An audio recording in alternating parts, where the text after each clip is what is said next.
tayo mic. Mas intimate, di ba, pag ganyan? So yeah, good morning and I'd like to thank you all for coming. Alam ko yung iba sa inyo ngayon lang nalaman kung ano ba talaga itong pinapost ko, kung ano ba talaga itong Something is Pink. Alam ko marami kayo na-intrigue na. And I'd like to thank you nga kasi binigyan niyo ako ng oras para ma-share sa inyo itong bago kong surprise for you guys.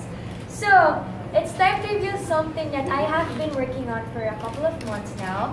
And this is something na I really wanted to do ever since, but wala lang akong mahanap na time to do it kasi nga may mga schedules and busy tayo sa movies, sa mga kung ano-ano. Pero ngayon, ito na yung perfect time, as in ginawa namin siya ng time.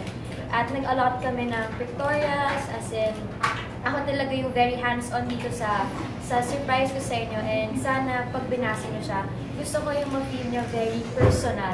Yung, ayaw ko yung something lang na masabi nyo na pinagawa ko sa iba or something na nakikita nyo na sa ibang mga sites, sa ibang mga, hindi lang sa Instagram. It's more than that. It's beyond that.